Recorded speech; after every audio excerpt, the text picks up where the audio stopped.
Assalamualaikum warahmatullahi wabarakatuh. Perkenalkan, saya Asep Tri Saputra, nomor BP 1610432005, akan menjelaskan tentang konsep dasar pelabelan anti ajaib dan penerapannya ke graf Petersen Pn,2. Pada materi sebelumnya, kita sudah mempelajari tentang pelabelan ajaib, yaitu pemetaan bilangan asli ke titik atau sisi atau ke keduanya, sedemikian sehingga bobot dari titik atau sisi dari graf tersebut semuanya bernilai sama, yaitu ada konstanta ajaibnya. Nah, perbedaannya pada pelabelan anti ajaib ini, nanti bobot yang kita cari itu akan berbeda semua, dan berbedanya itu tidak hanya sekedar berbeda, melainkan membentuk sebuah deret aritmatika. Sebelum masuk ke pelabelan anti ajaib, mari kita kilas balik dulu ke apa itu deret aritmatika. Deret aritmatika merupakan sebuah barisan yang dapat ditulis dalam bentuk seperti A tambah D, dan sampai seterusnya sampai A tambah ND, di mana A tersebut merupakan suku awal dan D-nya merupakan beda atau kenaikan nilainya. Dan keduanya A dan D itu harus bilangan bulat. Nah, khusus untuk digunakan di pelabelan anti ajaib nanti ada syarat tambahan, yaitu A dan D-nya harus positif, jadi harus bilangan bulat positif. Berikut beberapa contoh deret aritmatika yang standar.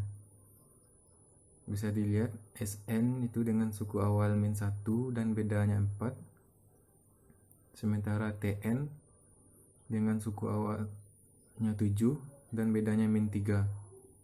Jadi Sn elemennya makin lama makin naik, sementara Tn makin turun karena bedanya negatif. Tetapi tentu saja seperti Tn tidak akan kita jumpai di dalam pelabelan anti ajaib. Nah, sekarang mari kita masuk pembahasannya ke pelabelan anti ajaib.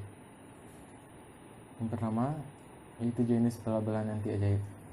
Sama seperti pada pelabelan ajaib, yang terdapat 4 jenis pelabelan, yaitu pelabelan titik sisi, pelabelan total sisi, pelabelan sisi titik, dan pelabelan total titik. Pada pelabelan anti ajaib ini juga terdapat 4 jenis pelabelan tersebut. Yang pertama, pelabelan titik AD sisi anti ajaib. Misalkan terdapat suatu graf G dengan jumlah titik P dan jumlah sisinya Q. Pelabelan titik AD sisi anti ajaib dari graf G adalah suatu fungsi bijektif F1 yang memetakan seluruh titik di G ke himpunan 1 sampai P, sehingga himpunan bobot sisi dari graf tersebut membentuk deret A tambah D sampai A tambah Q kurang 1 kali D, di mana bobot sisi tersebut dapat dihitung dengan cara menjumlahkan kedua label titik yang insiden ke sisi masing-masing.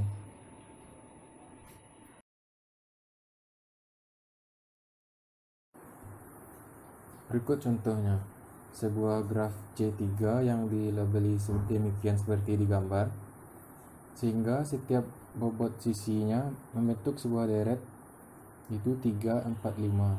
Jadi sebuah deret aritmatika dengan nilai awalnya 3 dan bedanya 1.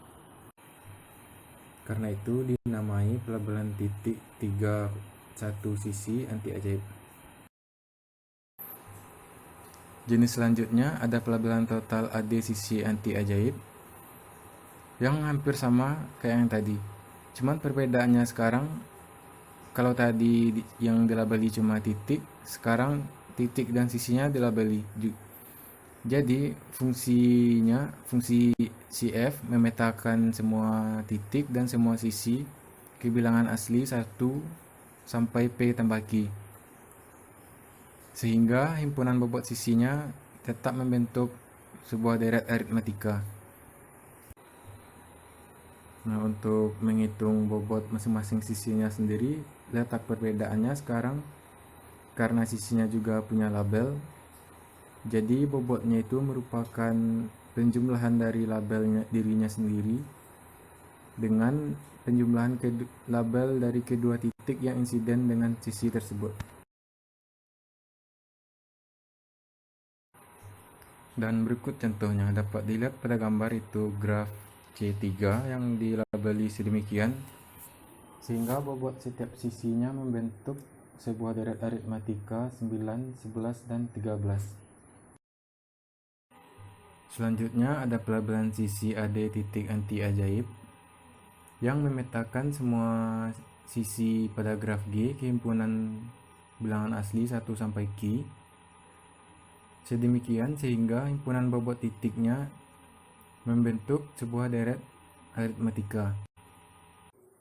Nah, untuk mencari bobot masing-masing titiknya tersebut dapat dilakukan dengan cara menjumlahkan label dari titik dengan label semua sisi yang insiden ke titik tersebut. Dan berikut contoh pelabelan yang memenuhi pelabelan sisi titik anti ajaib. Terakhir ada pelabelan total AD titik anti ajaib. Definisinya masih dengan graf yang sama seperti yang tadi. Pelabelan total AD titik anti ajaib dari graf G adalah suatu fungsi bijektif F4 yang memetakan himpunan seluruh titik dan seluruh sisi dari G ke himpunan 1 sampai PQ, himpunan bilangan asli, sehingga himpunan bobot titiknya membentuk sebuah deret aritmatika lagi, yaitu deretnya A tambah D sampai A tambah P kurang 1 kali D, yang mana cara menghitung dari bobot titiknya tersebut dapat dengan cara menjumlahkan label dari titik dengan label dari semua sisi yang insiden ke titik tersebut.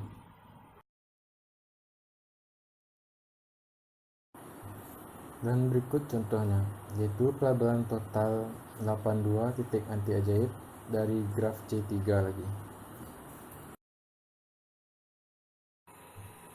Selanjutnya, pada pelabelan anti ajaib juga terdapat pelabelan anti ajaib super. Suatu pelabelan total AD sisi anti ajaib dikatakan super jika semua titik pada graf tersebut dilabeli dengan himpunan dari 1 sampai himpunan bilangan asli dari 1 sampai P dan sisinya dilabeli dengan himpunan dari P1 sampai P tambah Q. Jadi pada dasarnya dikatakan super jika masing-masing himpunan pelabelan titik dan sisi pada graf tersebut membentuk sebuah deret aritmatikanya masing-masing. Jadi dalam hal ini label terbesar dari titik yaitu P bisa dipastikan kecil dari label minimal dari sisi, dan biasanya juga berlaku sebaliknya. Dan berikut contoh pelabelannya. Kebetulan pada contoh ini memenuhi baik pelabelan total titik anti ajaib super maupun pelabelan total sisi anti ajaib super. Untuk mendapatkan jumlah bobot semua sisi dari sebuah pelabelan AD sisi anti ajaib, sederhananya kita tinggal menggunakan rumus jumlah deret aritmatika, karena bobotnya itu sendiri sudah memenuhi bentuk deret aritmatika. Dan setelah pengolahan rumus didapat rumus untuk mencari jumlah bobot sisinya itu, yaitu nilai awal deret dikali jumlah sisi dijumlahkan dengan jumlah sisi yang dikali dengan jumlah sisi dikurangi 1 lalu dikali D dibagi dengan 2. Berikut beberapa proposisi pada pelabelan anti ajaib. Yang pertama, suatu graf G dengan jumlah titik P dan jumlah sisi Q dengan semua titiknya derajat ganjil tidak mempunyai pelabelan AD sisi anti ajaib apabila A dan D-nya merupakan bilangan genap. Selanjutnya, masih pada jenis graf yang sama, yaitu graf yang semua titiknya berderajat ganjil. Jika jumlah sisinya yaitu Q habis dibagi 4 dan jumlah titiknya P habis dibagi 2, maka dapat dipastikan graf tersebut tidak memuat pelabelan AD sisi anti ajaib. Dan beberapa kasus lainnya pada graf yang semua titiknya berderajat ganjil yang tidak memiliki pelabelan AD sisi anti ajaib, yaitu ada yang pertama, jika jumlah sisinya dibagi 4 sisa 1 dan jumlah titiknya habis dibagi 4 dan A-nya genap, maka itu tidak ada pelabelannya. Kasus selanjutnya yaitu jika jumlah sisinya sisa 1 jika dibagi 4 dan jumlah titiknya sisa 2 jika dibagi 4 dan A-nya ganjil, juga tidak terdapat pelabelannya. Kasus selanjutnya yaitu jika jumlah sisinya dibagi 4 sisa 2 dan jumlah titiknya dibagi 4 sisa 2 dan A-nya ganjil. Dan kasus terakhir yang tidak mempunyai pelabelan AD sisi anti ajaib, yaitu jika jumlah sisinya sisa 3 dibagi 4 dan P-nya habis dibagi 4 dan A-nya genap dan D-nya ganjil. Jadi itulah beberapa kasus yang menyebabkan graf berderajat ganjil tidak mempunyai pelabelan AD sisi anti ajaib. Selanjutnya ada cara untuk menghitung bobot maksimum dan bobot minimum yang terdapat pada suatu pelabelan AD sisi anti ajaib dari suatu graf dengan titik P dan jumlah sisi Q. Yang pertama yaitu bobot sisi minimum yang mungkin adalah 1 tambah 2 tambah 3 dan hasilnya 6. Hal ini tentu saja karena setiap sisi pastinya dihubungkan oleh 2 titik dan setiap label harus diberi angka yang berbeda. Jadi angka minimal dari 3 buah pelabelan yang memungkinkan adalah 1, 2, 3 dan diperoleh bobot dari sisi pelabelan tersebut dipastikan besar sama dari 6.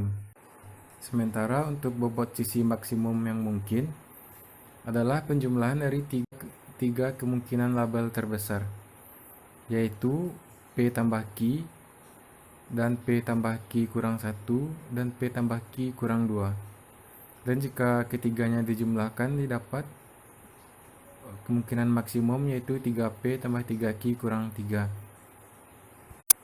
Dan dari nilai maksimum bobot sisi ini dapat kita bandingkan dengan nilai maksimum dari deret yang sudah didapat sebelumnya, sehingga dapat disederhanakan dan diperoleh nilai beda maksimalnya yaitu 3P tambah 3Q kurang 9 per Q kurang 1. Pada pelabelan anti ajaib super, karena label titik dan label sisinya berada pada himpunan yang berbeda, jadi jika kita ambil dua label terkecil untuk titik yang bertetangga yaitu 1 dan 2, maka kemungkinan minimal sisi yang menghubungkan kedua titik tersebut adalah P tambah 1. Jadi jika dijumlahkan diperoleh bobotnya P tambah 4. Maka nilai A pada pelabelan anti ajaib super pastilah besar sama dari P tambah 4. Sementara untuk bobot sisi maksimumnya dapat diperoleh dari penjumlahan 2 label maksimum titik yaitu P dan P kurang 1 dijumlahkan dengan label sisi maksimum yaitu P tambah Q, sehingga diperoleh 3P tambah Q kurang 1. Dan nilai tersebut dapat dibandingkan dengan nilai maksimal deret sebelumnya, sehingga diperoleh nilai beda pada deret tersebut adalah 2P tambah Q kurang 5 per Q kurang 1. Jadi itu nilai maksimal untuk bedanya, nggak bisa lebih dari itu. Selanjutnya, hubungan antar pelabelan. Menurut teorema 39, misalkan G adalah suatu graf PQ yang mempunyai pelabelan total, di mana label sisi membentuk deret aritmetika dengan beda D, Maka pernyataan berikut adalah pernyataan yang ekuivalen. Yang pertama, graf G mempunyai pelabelan total sisi ajaib dengan konstanta K. Yang kedua, ekuivalen dengan graf G mempunyai suatu pelabelan total K kurang Q kurang 1D dengan beda 2D, sisi anti ajaib.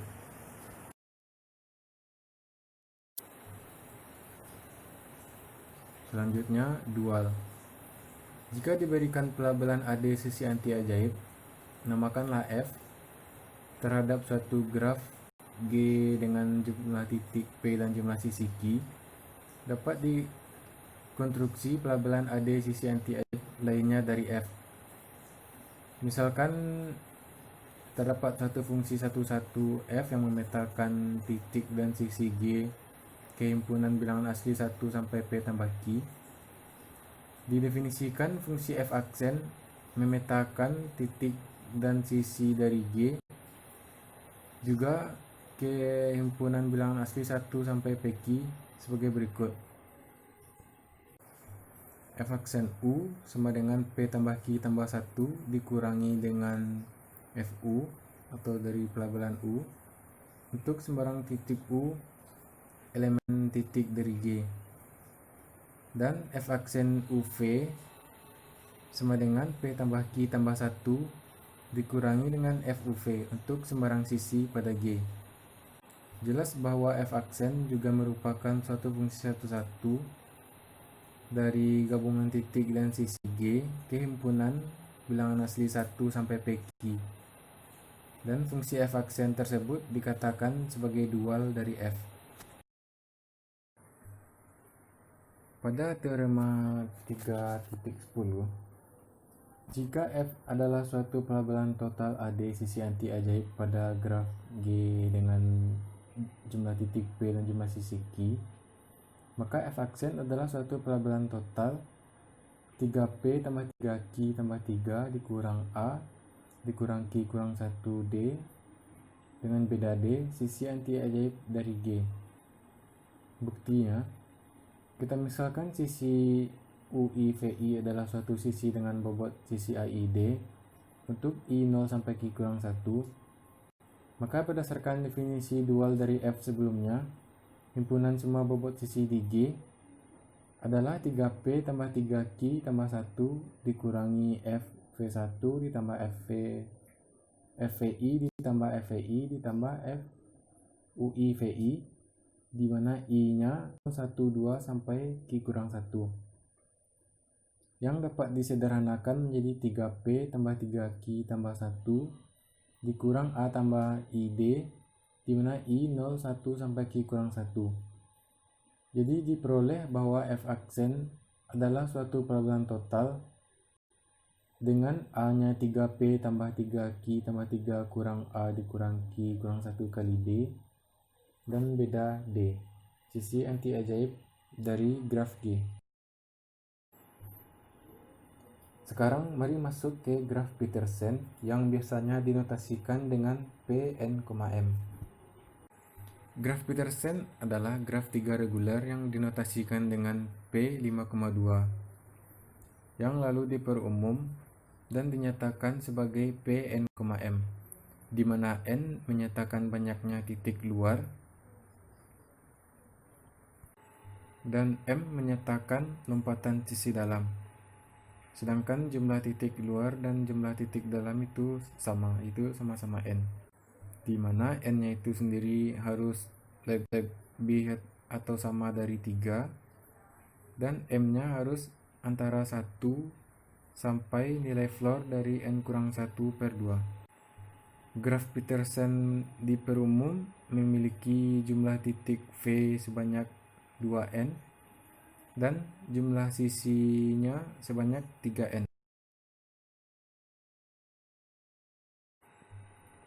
Berikut contoh bentuk dari graf Petersen P11,2, yaitu 11 titik dalam dan 11 titik luar, dan loncatan pada titik dalamnya adalah 2 titik. Pada teorema 3.11, untuk N ganjil dan n-nya harus besar sama dari 5, graf Petersen yang diperumum Pn,2 mempunyai pelabelan total titik anti ajaib super dengan nilai A-nya 15n ditambah 5 dan bedanya 1. Buktinya, kita misalkan Pn,2 adalah graf Petersen dengan jumlah titiknya 2n dan jumlah sisinya 3n.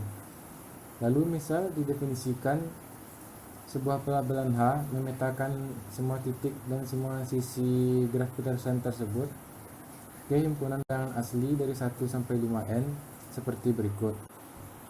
Untuk titik-titik luar dari grafnya, jika I-nya habis dibagi 2 atau I-nya genap, maka dikasih pelabelan setengah dari 8n kurang I. Lalu jika I-nya ganjil, dikasih pelabelannya setengah dari 7n kurang I. Selanjutnya titik-titik dalamnya, jika I-nya genap, maka akan dilabeli dengan setengah dari 10n kurang I. Jika I-nya ganjil, akan dilabeli dengan setengah dari 9n kurang I. Setelah itu bisa dilabeli sisi luarnya, yaitu sisi yang menghubungkan titik UI dengan titik UI tambah 1. Dilabeli dengan cara jika I-nya 0 dikasih pelabelan 2n tambah 1. Jika I-nya tidak 0 dan I-nya genap, dikasih pelabelannya 6n tambah 2 kurang I. Dan jika I-nya ganjil, dikasih pelabelan 5n tambah 2 kurang I.